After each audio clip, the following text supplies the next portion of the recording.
Isang taong ko pinaghandaan to. Araw-araw, gabi-gabi. Inubos ko lahat ng meron ako. Lahat!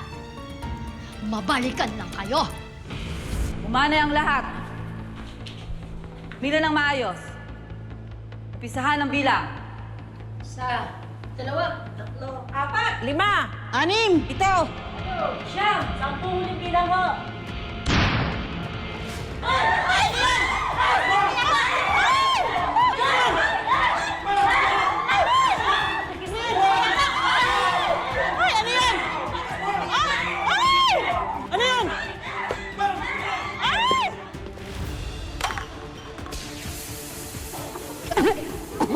Hindi ako makahinga! Hindi ako makahinga!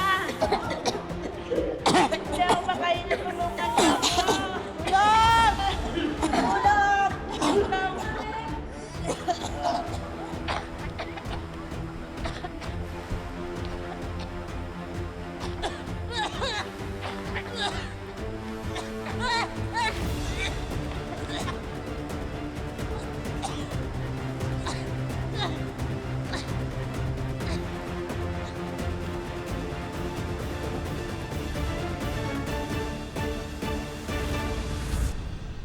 Hindi naman ako nawala ng mata sa inyo eh. Si Alonso, kilala mo yun? Laging nandun, laging nakaabang, nakikibalita. Alam ko lahat ng nangyayari sa inyo, alam mo? Pati yung araw ng kasal ninyo, yung mismong petsa ng kasal ninyo, alam ko. Kaya siniguro ko, makakatakas ako. Makakahabol ako. Kita mo, di ba? Tingnan mo! Nag-ayos ako! Kitang-kita ko kung paano mong inagaw sa akin. Yung pagiging Mrs. Cruz ko. Kaya ngayon, handa na akong burahin ang pagmumukha mo!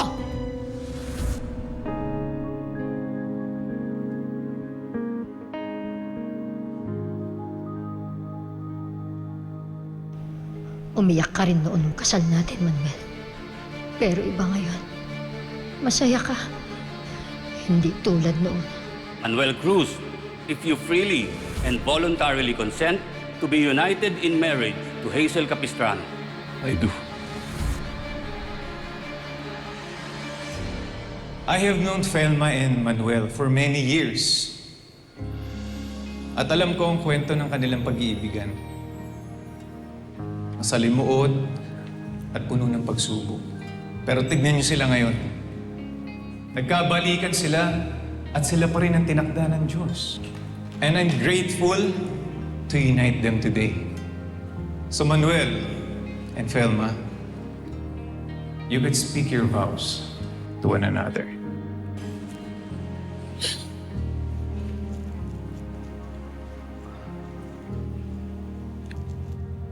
Felma, mahal.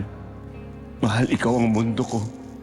Ikaw noon, ikaw ngayon, at ikaw pa rin bukas. At kahit pumatay ako, mamahalin pa rin kita.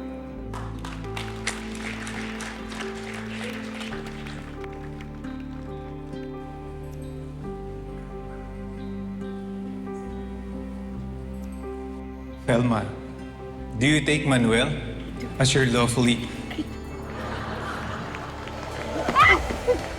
Sorry po!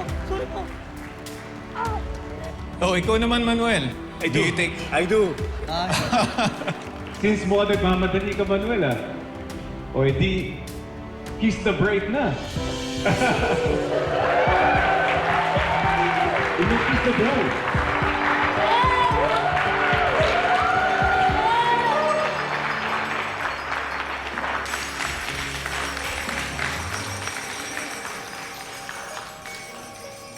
Mahal, sa wakas natupad ko na yung pangako ko sa'yo. Papakasalan kita.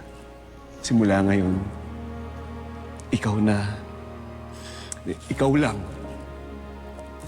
ang nag-iisa at totoong Mrs. Cruz.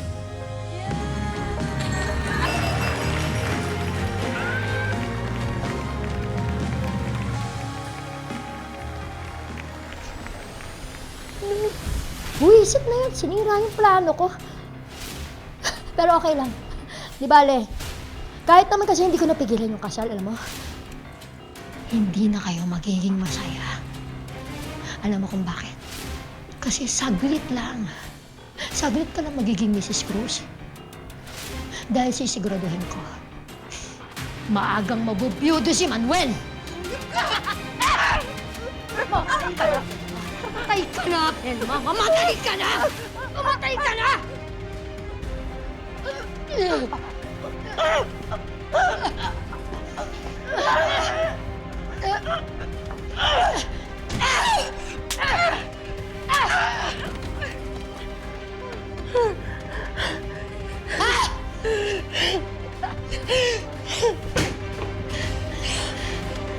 Napula na po ang apoy. Mabuti na lang at hindi pa kumakalat. Nakita mo ba si Felma? Pasensya na, sir, pero di ko po siya napansin. Kaya na, si nanay, nakita nyo? Nasaan si nanay? Sandali. Pare, kanina nasa parking ako parang nakita ko si Maring Felma. Saan banda? Kuya Manuel, nakita ko po si Ate Felma kasama si Hazel eh. Ano? Sinubukan ko naman po sundan, kaya lang baka namamalikmata lang ako. O kaya nag-halusinate kasi ang dami ko po nasinghot na uso kanina eh. Paano kaya yun? Sigurado ka ba dyan? Opo. Mr. Cruz, we're really sorry sa nangyari. Tumawag na kami ng mga polis para imbestigahan yung nangyari. Tara na po muna sa banquet hall para makapag-usap tayo. Unahin niyo na po yung mga bisita. Sige po. Daisy, sumama na kayo sa kanila. Tatay, hanapin na si Mama Ganda. Ano ba lang tayo, ha? Mag-ingat kayo ha. Tita, Po. samahan mo kami. Ituro mo sa amin kung saan mo nakita si Felma. Ito, Sir Noah. Ayaw ka dyan, Felma Landi. Ayaw ka. Ha? Sabi, hindi ko tayo ka. Ha? Ayaw ka!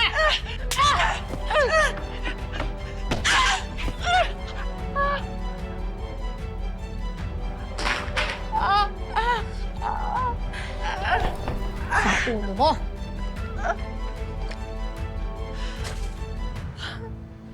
Alonso, kailangan tulungan mo ko. Hindi ako makalabas dito. Room 206. Oo, dito sa resort. Kaya nga sinasabi ko sa'yo eh. Tara po. Dito ko po sila. Sir, Ay, nakita. sigurado ka, ha? Oo, dito po. Felma! Manuel, wala. Diyan talaga yun. Diyan po. Sigurado ka ba? Oo. Paano kung nakatakas si Hazel? Tatawagan ulit si Colonel Sarabia.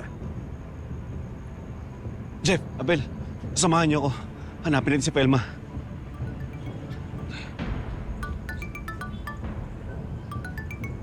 Number lang.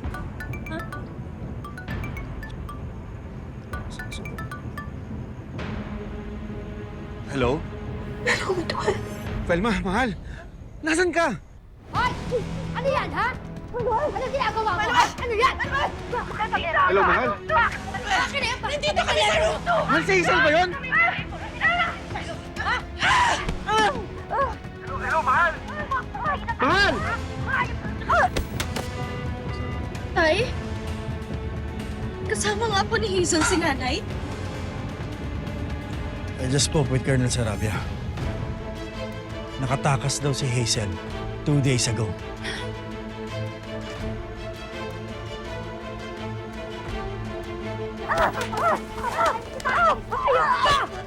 Papahamak na ka! Babae ka!